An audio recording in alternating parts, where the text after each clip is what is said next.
আমি পড়ে গেছি, কিন্তু কি চুরি করতে গিয়ে ধরা পড়েছি সেটা আপনাকে জানতে হবে। ফোনটা ফেরত দাও চিনি।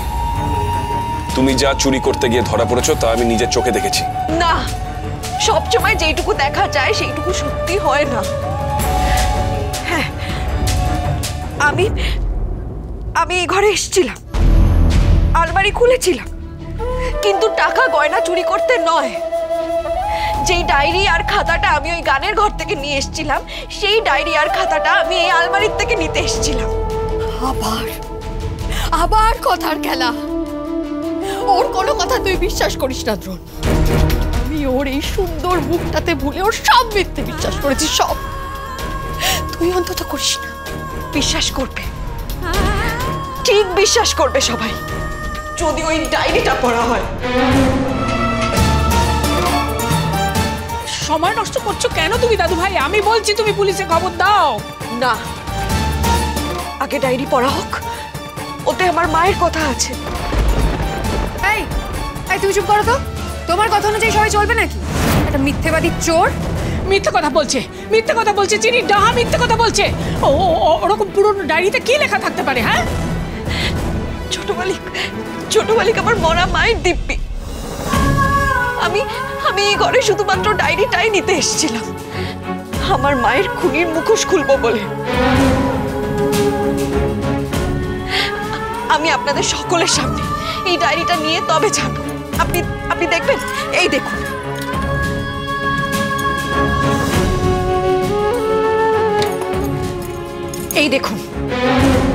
এই দেখুন আমি ডায়েরিটাই নিতে এসেছিলাম, কোনো টাকা গয়না এইসব চুরি করতে নয়। এই ডায়েরিটা খুঁজতে গিয়ে ওই টাকা গয়নাগুলোতে হাত দিতে হয়েছে আমাকে। পরে দেখুন এই ডায়েরিটা এক্ষুনি প্রমাণ করে দেবে আমার মায়ের খুনি কর্তামা। চিনি,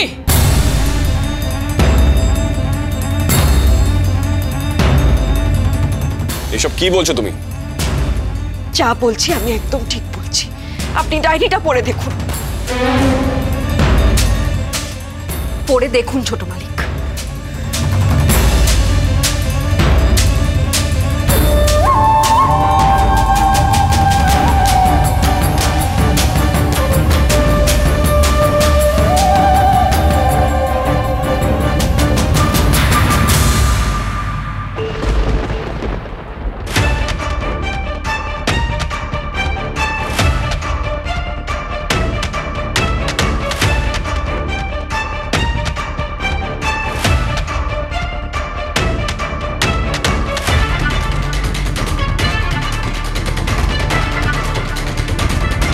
কি পড়ার আছে?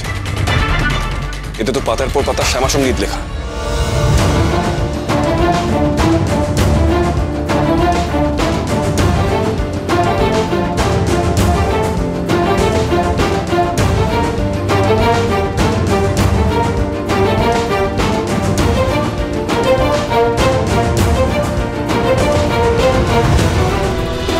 রোমাঞ্চকর 7 দিন চিনি 22 থেকে 28 এপ্রিল রাত 10:30টায় স্টার জলসায়।